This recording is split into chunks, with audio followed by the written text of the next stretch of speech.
8장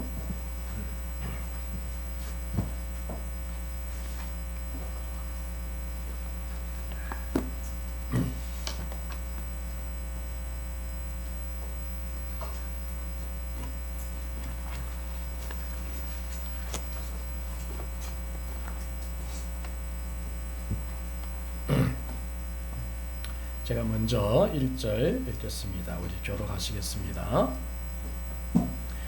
다윗이 사울에게 말하기를 마침에 요나단의 마음이 다윗의 마음과 하나가 되어 요나단이 그를 자기 생명같이 사랑하니라.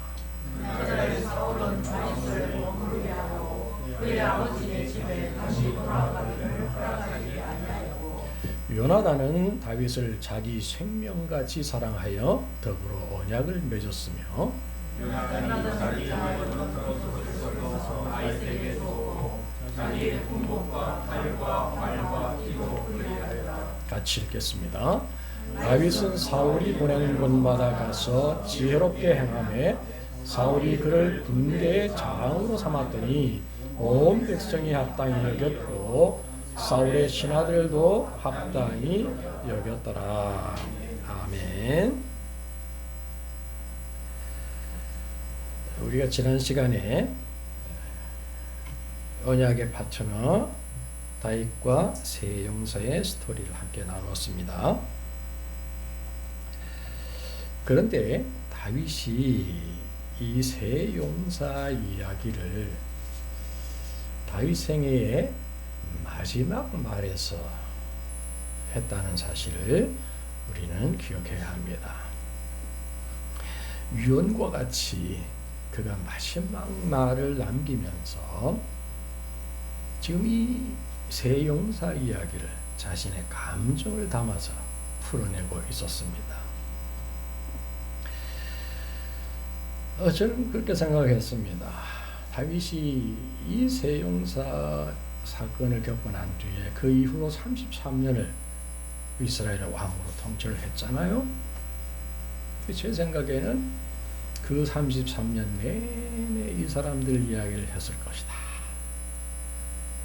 만나는 사람마다 외국 사절이 올 때마다 이 사람들 얘기를 했을 것이라고 생각합니다. 저도 제 생애를 이렇게 돌아보면 긴 이 사역자로서의 삶을 속에서 몇몇 이런 언약의 파트너들이 있습니다. 제가 아주 젊을 때 30대 초반에 제가 사무엘서를 너무 좋아해서 제가 교회를 개척하고 교회를 목양하면서 사무엘 상하서는 엄청 많이 우리 성도들하고 나누었습니다. 그래서 그런지 참 제 생애의 사역 중에 이런 언약의 파트너들이 좀 있었습니다. 저도 이렇게 다른 강단에 갈 때마다 한 번 아니고 여러 번 이렇게 설교할 기회를 주면 꼭 이 사람들 얘기를 했습니다. 우리 다크에서도 몇 번 제가 소개를 했었죠. 그 사람들 이름만 생각해도 마음이 행복하고 어디 가서는 계속 이렇게 자랑을 하고 싶은 거예요. 저는 여러분에게도 그런 언약의 파트너들이 있을 것이라고 생각합니다. 우리가 분명히 알아야 할 것은요, 오늘 우리가 지금 이 자리에 이렇게 행복한 얼굴로 앉아 있을 수 있는 것은 바로 그 언약의 파트너들 덕분이다. 저는 그렇게 생각합니다. 오늘 이 시간 우리 말씀을 나누면서 그분들 이렇게 한번 떠올려 봤으면 좋겠다, 이런 생각합니다. 그런데요, 저는 내 생애에 있어서 최고의 언약의 파트너가 누구일까 생각해 볼 때 여러분 누구라고 생각하십니까? 저는 생각할 때 첫째는 배우자라고 저는 믿습니다. 젊은 시절은 몰랐는데요, 나이가 들고 보니 배우자야말로 내 퍼스트 언약의 파트너다 라는 생각이 점점 확신 가운데 들기 시작합니다. 제가 이번 지난 주간에요, 식중독이 걸렸어요. 월요일 아침에 약간 상한 달걀을 먹었는데 화요일 아침부터 이렇게 이제 발병을 하고, 또 화요일 날은 또 부산까지 다녀오고 이러면서 화요일 밤에요, 제 생에 이렇게 심각한 설사를 해본 적이 없습니다. 그래서 3일 동안 끙끙 앓았습니다. 금요일 아침에 좀 나아졌고요. 제 아내가요, 자칭 철통간병이라고 자기 별명을 붙였는데, 철통간병인으로 3일 동안 엄청나게 역할을 했습니다. 부끄러워서 제가 설명을 못 하겠어요. 뭐 빨리 얘기 안 하겠습니다. 밥하고 설거지 하고, 제가 병원 가는 거 되게 싫어하거든요. 병원 안 갔더니 혼자 갔다 오고, 하여튼 철통간병. 그래서 이야, 내 생애 첫 번째 언약의 파트너는 아내구나. 저는 제 아내보다 더 철벽 간병을 하는, 철벽 그 방어를 하는 분이 우리 다카에 한 분 계신다고 생각해요. 배명희 권사님. 볼 때마다 와, 완전 철벽 간호. 우리 최 장로님 돌보는데요, 어휴, 철벽입니다. 철벽. 맞습니까, 장로님? 인정하시네. 근데 간병뿐만 아니라 저는 우리 다카의 멤버들 이렇게 보면요, 우리 임광민 전도사님 같은 경우 정은영 집사님이어서 그 코디네이션 하는데, 정말 화려하게 완벽하게 하는 거죠. 봅니다. 라이터도 마찬가지지만은, 우리 정영은 장로님은요, 우리 이은정 원사님 식당 공사하는데요, 우와, 그 주방에서 그 주방 메이트, 보통 메이트라 그러잖아요. 환상의 어떤 그 합으로 환상적으로 하시는 거 보면, 이야, 참 주방 메이트, 이은자 메이트로, 아유, 참 대단하시다. 우리 김영식 장로님 두말할 것도 없습니다. 우리 송정희 전도사님 위해서 뭐든지 다 하신다 하더라고요. 뭐든지. 그렇죠? 완전히 그렇고, 우리 유호경 교수님 어떻고요? 완전히 최인기 성교사님 마스터스예요. 입만 열면 다 해주시고, 다 뒤처리 다 해주시고. 이 배우자가 the first 언약의 파트너 아닌가요? 맞죠? 저는 그렇게 생각합니다. 그렇게 믿으시기 바랍니다.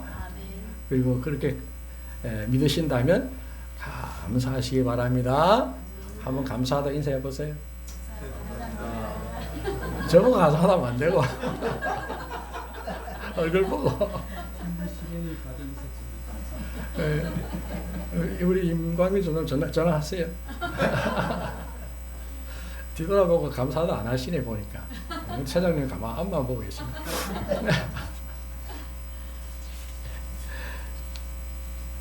근데요, 혹시 없다고 해도요, 사람 중에 내 언약의 파트너, 진정 언약의 파트너가 없다고 해도 걱정할 필요가 없습니다. 나에게 한 분 가장 완벽한 언약의 파트너가 계시지 않습니까? 누구요? 예수님. 그분이 있잖아요. 아빠가 있잖아요가 아니고 예수님이 있잖아요. 그분은 어떤 분입니까? 나를 위하여 지금 이 순간에도 아버지 하나님 우편에서 나를 위하여 기도하시고 계시지 않습니까? 쉬지 않으시고 밤낮으로 나를 위하여 기도하시는 분이십니다.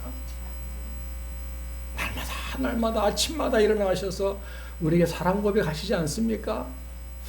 나의 사랑, 나의 누이, 나의 완전한 나의, 나에게 아침마다 내게 사랑 고백하시는 우리 예수님이 있잖아요. 그분 있기 때문에 우리는 실망할 필요 없습니다. 오늘 두 번째 시간으로 다윗의 언약의 파트너로서 요나단의 생애와 헌신을 한번 살펴보려고 합니다.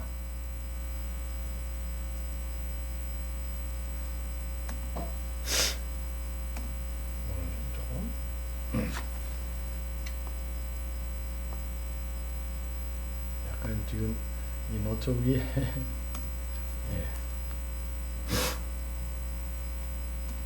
꽉 차 있는 것 같아요.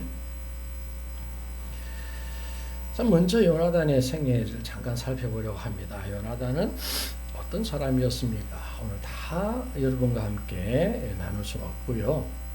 오늘 본문 앞에 있는 몇 가지 사건만 가지고 요나단이 어떤 사람이었는지 보도록 하겠습니다.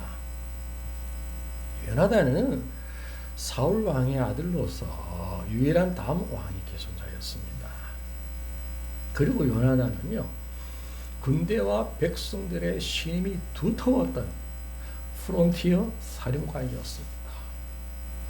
그의 용기 있고 지혜로운 판단으로 절대 불리한 블레셋과의 큰 전쟁에서 대성을 거두고 이스라엘을 구원하는 데 큰 공을 세운 왕자입니다. 그리고 요나단은 특별히 하나님께 순종하는 믿음의 사람이었습니다. 모두가 블레셋을 피해서 구멍으로 숨을 때 일어나서 나아가 하나님의 말씀을 선포했던 사람이 요나단입니다. 그 어떻게 선포했습니까? 이렇게 선포했습니다. 같이 한번 읽어보겠습니다. 우리가 이 할례 받지 않은 자들에게로 건너가자. 여호와께서 우리를 위하여 일하실까 하노라. 여호와의 구원은 사람이 많고 적음에 달리지 아니하였노라. 아멘. 자, 그런데 이 요나단의 이 믿음의 고백, 이 말씀 어디서 번듯하지 않습니까? 예, 그렇습니다. 다윗이 17장에서 똑같은 선포를 합니다. 똑같은 고백을 합니다.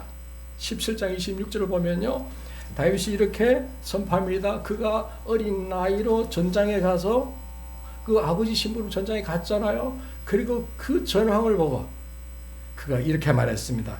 이 할례 받지 않은 블레셋 사람이 누구이기에 살아계신 하나님의 군대를 모욕하느냐. 그 군대가 다 구멍으로 숨고 여기저기로 숨을 때 이 어린 다윗이 그렇게 얘기를 했습니다. 그리고 이제 골리앗과의 그 싸움에 나서서 골리앗 앞에 서서 또 어떻게 선포했습니까? 전쟁은 여호와께 속한 것인즉 그가 너희를 우리 손에 넘기리라. 말하지 않습니까? 요나단이 선포했던 그 말씀 그대로 지금 다윗이 또 블레셋 앞에서 온 이스라엘, 두려워 떠는 이스라엘 앞에서 똑같은 말로 선포를 하고 있습니다. 다윗이 요나단의 하는 말 들었을까요? 아닐 거예요. 그럼 어떻게 이 똑같은 말이 두 사람에게서 나올 수 있었을까요? 아하, 언약의 파트너이니까. 아직까지는 언약의 파트너 아닌데요. 그렇습니다. 한 성령께서 두 사람을 각각 역사하신 것입니다. 한 성령께서 두 사람을 똑같은 감동으로 감동하셨기 때문에 이런 선포가 나올 수 있는 것입니다. 저는 우리 팀답하도 그랬으면 좋겠습니다. 똑같은 한 성령께서 각 사람에게 똑같이 감동해서 우리가 한 스피릿으로 한 성령의 감동으로 한 입술로 한 가지의 말씀으로 선포하고 그렇게 우리의 영적 전장으로 나아갔으면 좋겠다. 이렇게 소망해 봅니다. 자, 이제 한 걸음 나아가서 다윗과 요나단의 만남을 한번 살펴보도록 하겠습니다. 자, 우린 다윗과 요나단의 만남을 보기 전에 먼저 시간의 표현 하나를 보도록 하겠습니다. 자, 여러분 18장 1절을 보십시오. 18장 1절을 보면 이렇게 말씀합니다. 다윗이 사울에게 말하기를 마침에 요나단의 마음이 다윗의 마음과 하나가 되어 말씀하고 있습니다. 자, 여기에 시간의 표현 마침에 무슨 뜻일까요? 여러분 성경을 여러분 읽을 때요, 이 시간의 표현 아주 조심해서 보셔야 됩니다. 굉장히 깊은 뜻이 있습니다. 여기 마침에 우리 시온 성경, 영어 성경, 중국어 성경 보면 전부 이 말을 마친 후에 이렇게 되어 있습니다. 애매하죠? 후에 그러면 그 시점이 언제인지 알 수가 없어요. 그래서 어쩔 수 없이 히브리어를 봤습니다. 보니 케칼로토 할 때 앞에 케 접도 맨 오른쪽이에요. 히브리어 반대로 가니까요.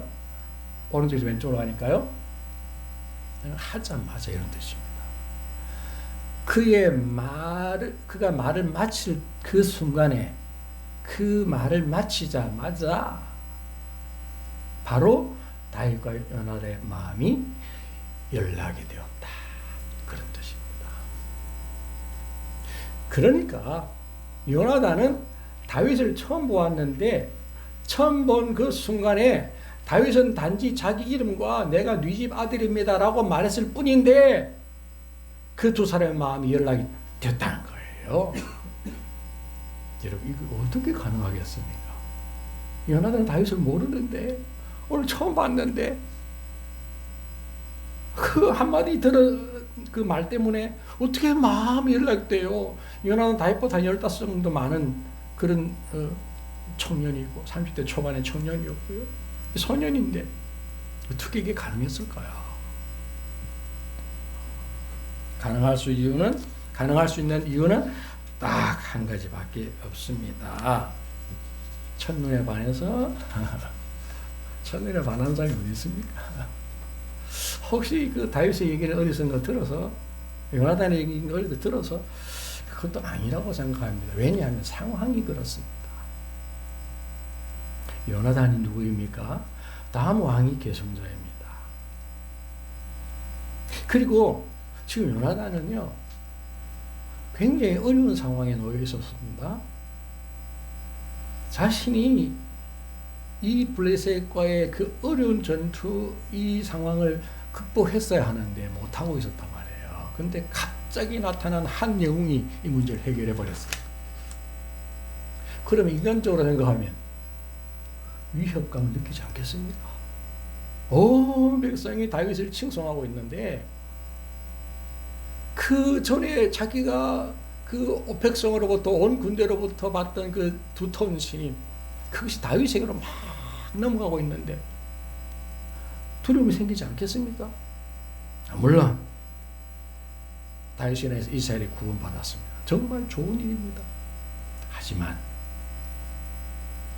요나단이 인간적으로 생각했다면 육신적으로 생각했다면 굉장히 긴장되는 그런 상황이었을 수 있다는 것입니다. 하지만 요나단은 성령의 사람입니다. 하나님의 사람입니다. 그에게는 그러한 조금의 긴장감도 느껴지질 않습니다. 1초도 기다리지 아니하고 두 사람의 마음이 연락되어지고 하나가 되어지고 바로 언약으로 들어가는 것을 우리는 볼 수가 있습니다. 왜요? 요나단의 마음을 하나님이 감동하셨고 이 모든 일을 하나님이 하고 계시기 때문에 이런 일들이 있을 수 있었던 것입니다. 자, 그런데요 우리가 중요하게 보아야 될 것은 하나님께서 그렇게 감동을 하셨다 할지라도 요나단이 그것을 순종하지 않았다면 그 결과는 알 수 없는 것입니다. 사랑하는 성도 여러분, 우리 하나님은요 날마다 순간마다 우리의 마음에 감동하십니다. 말씀으로 기도 속에서. 하지만요 우리가 거부하면 그냥 그 감동은 지나가 버립니다. 감동 다 흘려버리고요 다 없어져 버리고 그대로 내 마음에 미움이 남아있고요 그대로 내 마음에 원망이 남아있고요 그대로 내 몸의 무기력이 그대로 남아있어요. 하나님은 감동하시는데 내가 받지 않으면 그냥 다 쓰러져 버린다는 거. 요나단은 그렇게 하지 않았습니다. 하나님의 감동이 막 왔을 때 그냥 그 자리에서 아멘 하고 받은 겁니다. 우리 가운데 이런 역사들이 날마다 여러분의 삶 속에 있기를 축원합니다. 그랬더니 결과가 무엇입니까? 그랬더니 결과가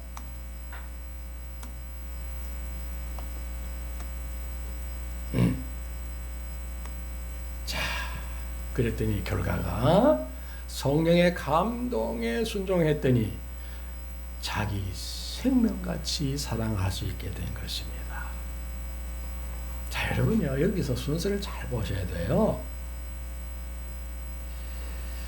뒤에 설명할 때 요나단이 다윗을 자기 생명같이 사랑하여 서로 언약을 맺었다, 그렇게 말씀하고 있지만 두 사람의 마음이 연락된 것이 생명같이 사랑해서 하나가 된 것 아니라는 거.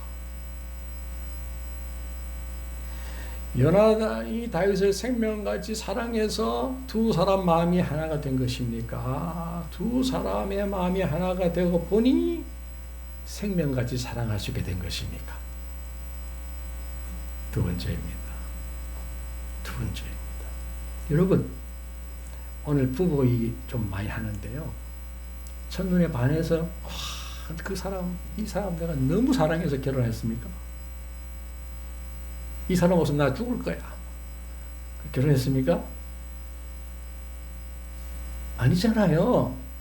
결혼해서 살다 보니 생명까지 사랑하게 된 거 아니에요. 저도 6년 연애한 사람이에요. 근데요, 진짜 사랑은 이 나이 되어 보니 알겠더라고요. 정말 아닙니까? 아, 나는 처음부터 그 사람 너무 사랑해서, 너무 죽도록 사랑해서 결혼했다. 손 들어보세요. 부끄러워 손을 못 드시네. 나 임광민 전도사님 손 들 줄 알았는데 안 드시네.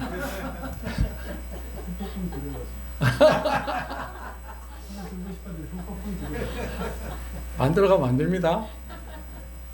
진짜 생명같이 사랑해 결혼했는데 지금은 아니야 그러면 안 되는 거예요. 반대가 정상이에요. 그죠? 처음에는 뭐 긴가민가 그냥 결혼했어요. 그냥은 아닙니다. 죄송합니다. 결혼했어요. 근데 살다 보니 우리가 생명같이 사랑하게 된 것이라고 저는 믿습니다. 여러분이 다카에 오실 때요, 다카가 이렇게 재미있을 거라고 생각하고 왔습니까? 여러분 다카에 처음 합류하실 때 다카가 이렇게 은혜로울 것이라고 믿고 오셨습니까? 아니잖아요. 와서 보니 너무 재밌어요. 너무 행복해요. 너무 은혜로워요. 그렇지 않습니까? 맞으면 크게 아멘. 다시 한번 맞으면 크게 아멘. 입으로 고백하면 그대로 이루어지이다. 질지어다. 자, 오늘 참 중요한 포인트가 많은데요. 또 하나. 자, 누가 누구를 생명같이 사랑했습니까? 오늘 본문만 본다면 이 순간에,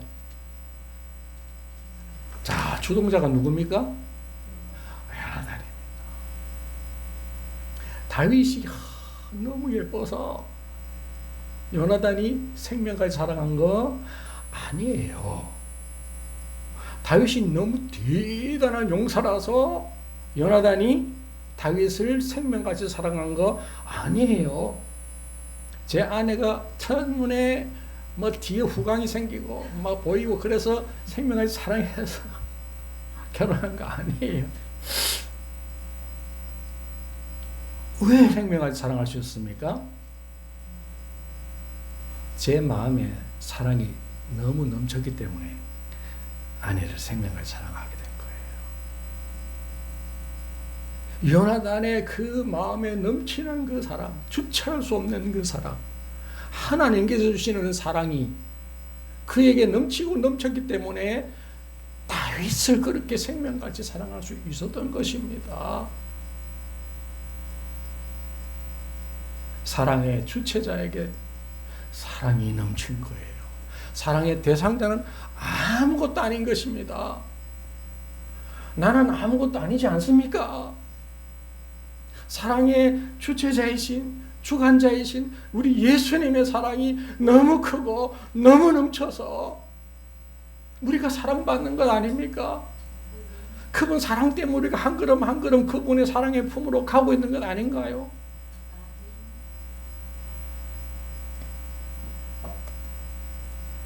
언약이란 하나님께서 주권적으로 피로 맺은 약정이다. 이게 정의입니다. 언약에는 당사자가 있어요. 하나님과 나. 그리고 한편이 주동적으로 시작합니다. 그게 누구십니까? 하나님이십니다. 그리고요, 피로서 그 어긴 자의 생명 대가를 치르고 성취가 됩니다. 내가 죽어야 되는데, 그쵸? 내가 죄 지었으니까. 우리 예수님이 대신 죽으실 거예요. 이 주동자가, 이게 주권자가 끝까지 책임을 지시는 거예요. 끝까지 책임지는 거예요.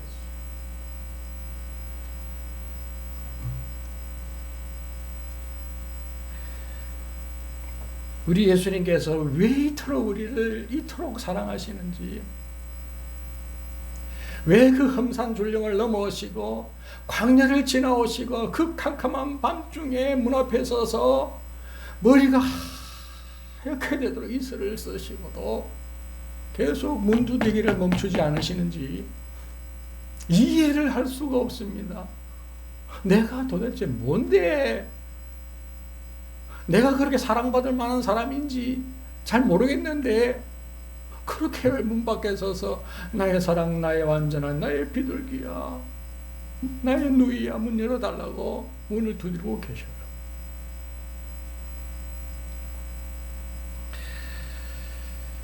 여러분 이해가 되십니까? 저는 이해가 안 됩니다. 그 사랑 생각할 때마다 눈물이 나고 감동이 돼서 너무 감사하고 너무 감사해요. 그리고 좀 안심이 되고요. 이렇게 못난 이도 당신의 사랑이 너무 넘치고 넘쳐서 이 사랑은 끝나지 않겠구나, 영원토록 가겠구나, 끊을 수 없는 사랑이겠구나, 그런 마음 들어서 안심이 되기는 합니다. 이제 우리는 사랑의 클라이막스로 나아갑니다. 사랑의 클라이막스는 무엇입니까? 내어줌입니다. 이것을 우리는 언약의 증표라고 이야기를 합니다. 예수께서 언약의 증표로 우리에게 무엇을 주었습니까? 피를 주셨습니다. 자, 이것은 내가 너희를 위하여 흘리는 피니 받아 마시라. 이것은 내 새 언약의 증표이니라. 자기 생명을 언약의 증표로 우리에게 던져주셨습니다. 피 한 방울, 물 한 방울 남기지 않으시고 당신의 몸을 찢어서 우리에게 던져주셨습니다.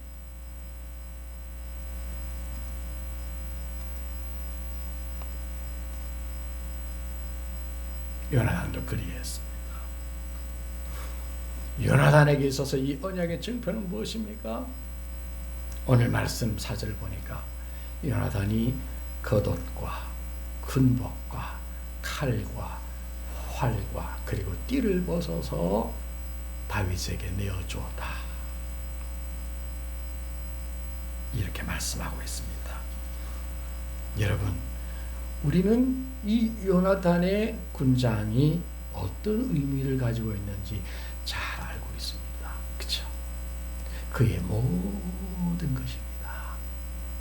그의 다음 왕위 계승권부터 그의 남은 생의 모든 생명의 삶 모두 다 다윗에게 내어주고 있는 장면입니다. 아낌없이 남김없이 다 내어주고 있습니다. 여기에서요, 이 요나단의 군장이 다윗을 위하여 내어준 이 모든 그의 옷과 그 군장의 의미가 굉장히 우리에게 중요한 것은 이것이 예수 그리스도를 통해서 성취되었다라는 사실입니다. 어디에서요? 어디에서? 십자가 아래에서. 십자가로 끌려간 예수 그리스도 십자가 아래에서 그 옷을 다 벗김을 당하였습니다. 그의 외투는 갈갈이 찢겨서 나눠지고요, 내인은 이방인들에게 제비 뽑혀서 나눠주었습니다.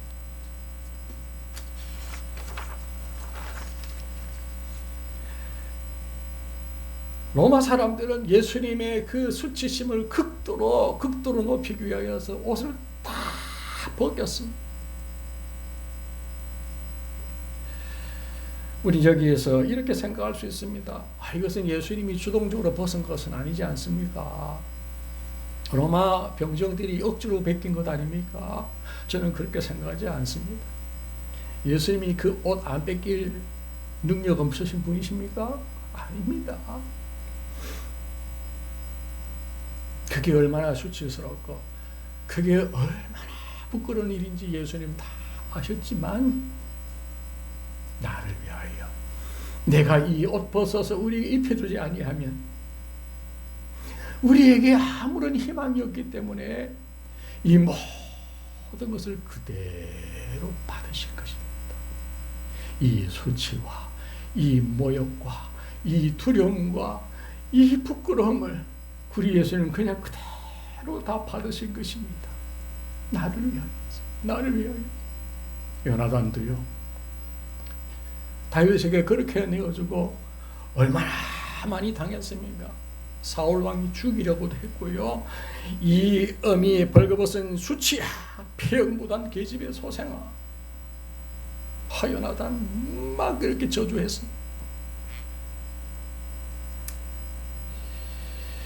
저는 오늘 이 말씀 묵상하면서 우리 어머니 생각이 났습니다.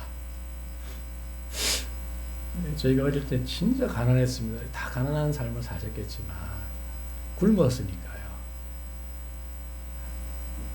아침도 못 먹고 점심에는 수돗물로 이렇게 배채우고 저녁에 겨우 배급받은 밀가루로 수제비해서 이렇게 그런 시절도 있었어요. 몇 년 동안. 우리 친지들 중에 우리가 제일 가난했어요.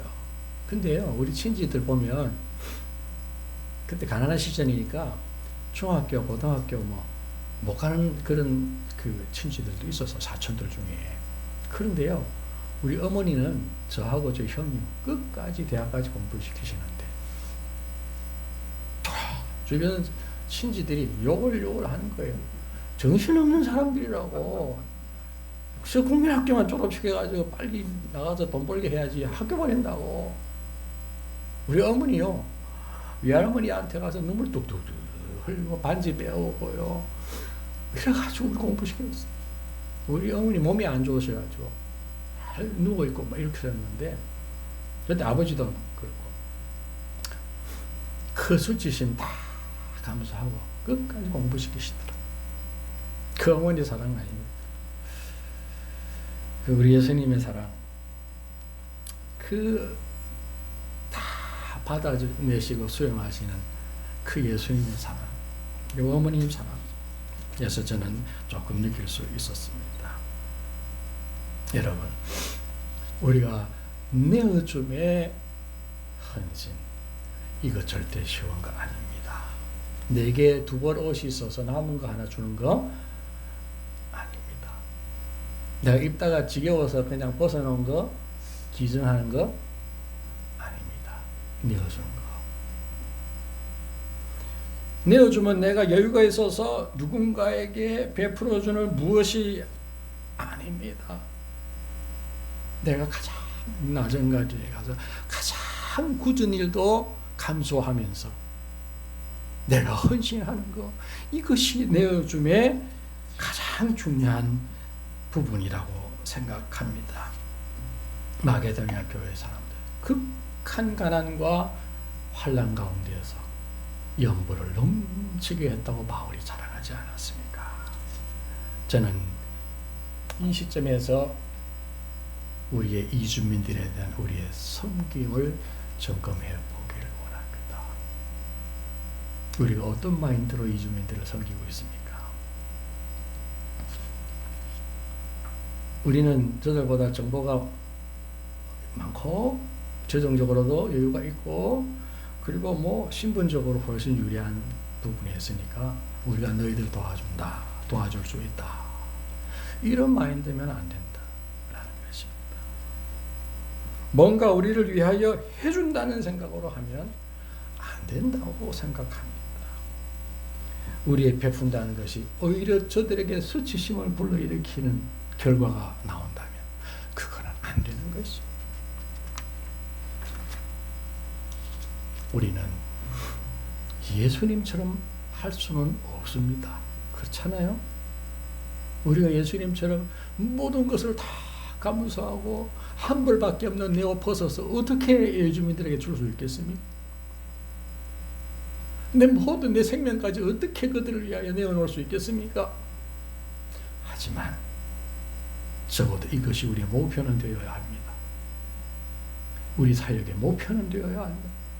그리고 이 목표를 향하여 우리가 조금씩 자라가고 조금씩 그렇게 변화하여서 그러한 열매들을 우리가 볼 수 있게 되기를 간절히 소원해 봅니다.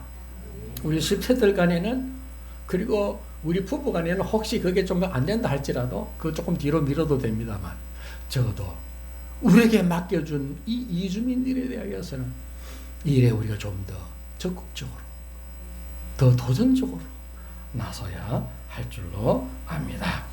그렇게 하여서 만약 예수님의 옷이 나의 옷이 되고 예수님의 그 옷자락이 나의 옷자락이 될 수 있다면 우리에게도 어떤 일이 벌어집니까?